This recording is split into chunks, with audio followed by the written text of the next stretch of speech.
Hare Krishna. So we are live on Facebook now, and today I will be sharing some glories of Srimad Bhagavatam purely from the academic perspective. Om Ajnanatirmirandasya Jnananjala Shalakaya Chakshurum Militam Yena Tasmai Shri Gurave Namah. Jai Shri Krishna Chaitanya Prabhu Nityananda Shri Advait Gadadhara Shivasadi Gaur Bhakta Vrinda. Hare Krishna Krishna Krishna Hare Hare Hare Rama Rama Rama Hare Hare. Okay, so I'm not from academic background, and especially I've not done any research in religious studies. So I'll be compiling, in fact, I've compiled many points from Dr. Ravi Gupta's research.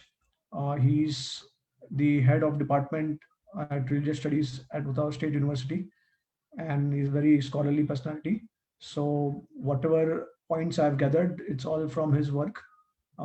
I've compiled the most important points from his class. So let's go through the journey of Srimad Bhagavatam, the glories of Srimad Bhagavatam from the academic perspective. So let's start and glorify Srimad Bhagavatam. Idam Bhagavatam Nama Puranam Brahma Samidam Uttama Shloka Charitam Chakara Bhagavan Rishi Niyashre Yasaya Lokasya Dhanyam Swasti Ayanam Mahat. So this shloka is from the Srimad Bhagavatam, first canto, third chapter, 40th verse. This Srimad Bhagavatam is the literary incarnation of God, and it is compiled by Srila Vyasdev, the literary incarnation of God. It is meant for the ultimate good of all people, and it is all successful, all blissful, and all perfect. Krishna Swadamo Pagate Dharma Jnana Divi Saha Kalau Nashta Drisham Esha Puranarko Dunodita.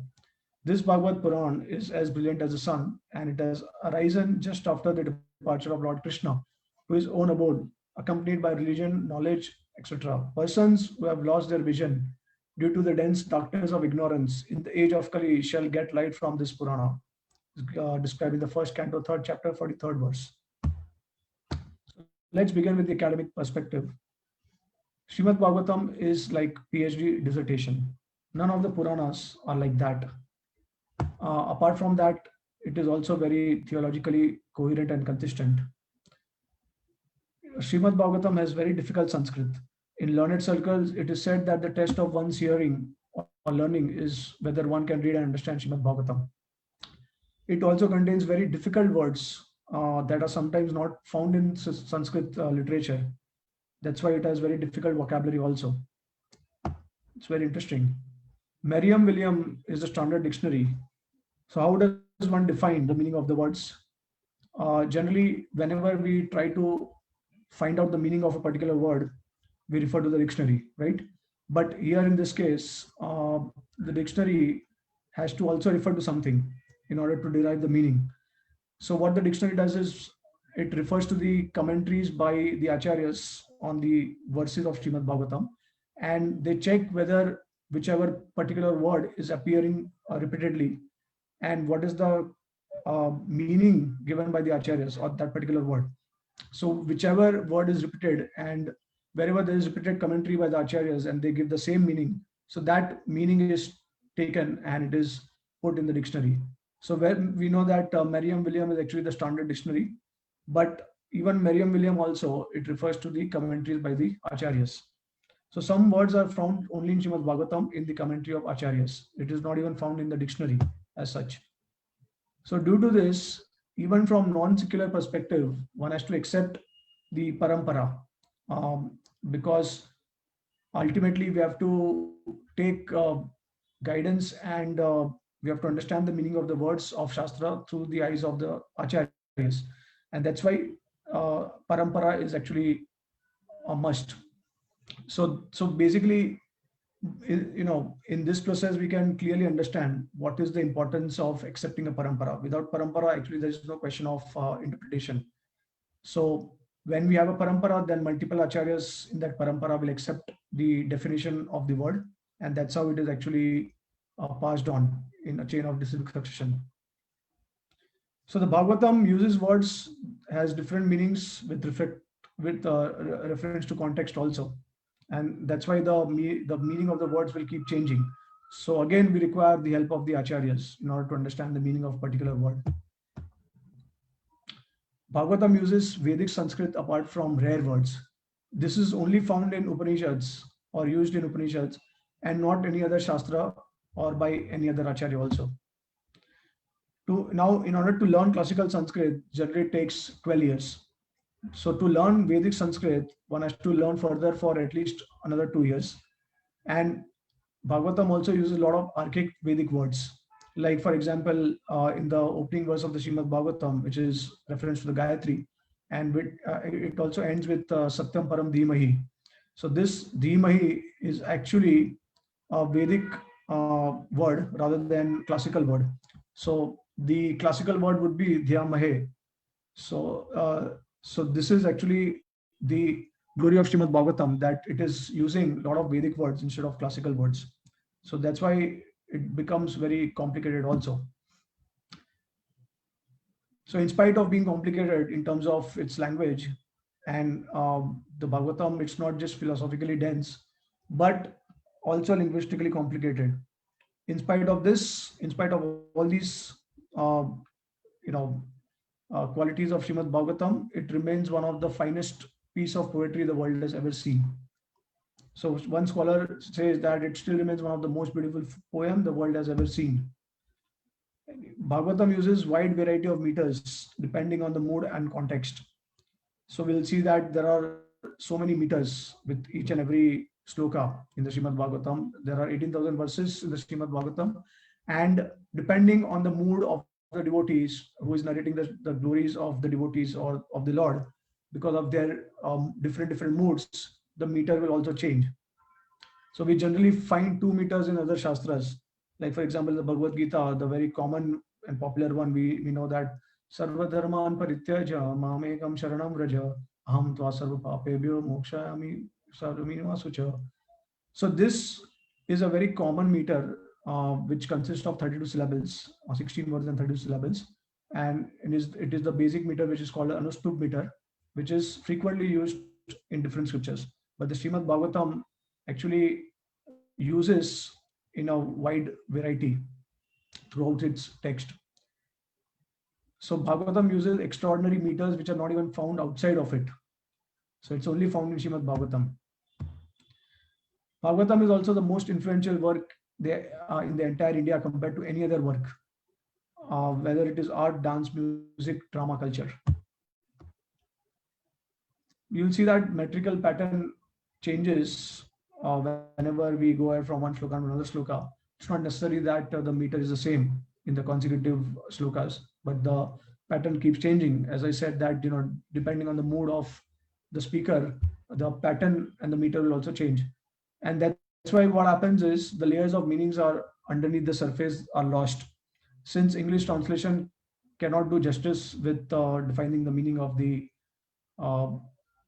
words of the text. So one word can actually have multiple meanings, and especially when it is in a context, it is spoken in a context. So it can refer to multiple things, and there are multiple layers of meanings to it. But these are all hidden underneath the surface. And English language, because it is not complete language, and it is also quite inferior compared to the Sanskrit language. So it cannot do justice with translating and explaining the meaning of the sloka. So there are so many meanings behind the words which are lost when we translate into English language.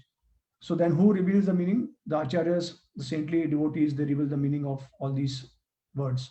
For one particular sloka, you will have multiple meanings. So Bhagavatam is more like a kavya than like a Puran. So it is more like a poetry. You'll understand if you read the Bhagavatam. Since each and every syllable is not different from Krishna, each syllable is unlimited. Srila Bhakti Siddhanta Saraswati Thakur, who is the guru of Srila Prabhupada, he spoke on the first verse of the Srimad Bhagavatam, just the first verse, the first canto, first chapter, first verse, for 3 months. So he gave multiple explanations of the first verse of the Srimad Bhagavatam. Now the question is that where did the verses come from?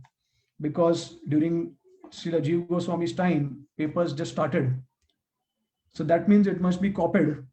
But there are high chances of error because one needs to look up and down so many times, and one might skip a few syllables also or words while doing this. So it's a very common tendency whenever we are copying something from one page to another page. We may overlook something or we may skip certain syllables or words, right? So it was actually a difficult period to do this. And then many scribes were illiterate, or they just knew the words, and that could make things worse, right? But we'll see that how Srimad Bhagavatam is so unique. So if someone is paid for this work, then due to ulterior motive, there is a high chance of getting multiple texts, multiple versions of the same text. And this is exactly the case with Mahabharata also. It's a corrupt text from this perspective. That's why it's different in 4 different regions, and they all claim it's Srila Vyasadev's text. Even Madhvacharya, Srila Madhvacharya, the great Acharya in the Madhva Sampradaya line, he also says that Mahabharata is actually a corrupt text. So example is that for birth of Vyasadev, we have seen the movies and we have seen the television shows also, and probably we have also read from Mahabharata text how Vyasadev is actually married through a Gandharva marriage. But actually, and because people in different regions, they have different outlooks, and they do not have the same kind of culture. Like South people are more culturally refined, so they can't believe that the author of Vedas was born like this. It sounds weird for them, so they portray it as demigods. They are descending from above, and then they are performing marriage of Vyasadev and Satyavati. So this is how actually, the marriage ceremony of Parasar Muni and Satyavati, and this is how actually Vyasadev is born. So this is how they portray the birth of Srila Vyasadev, which is different in different regions. That's why we don't quote Mahabharata as often as a praman or as evidence compared to other shastras.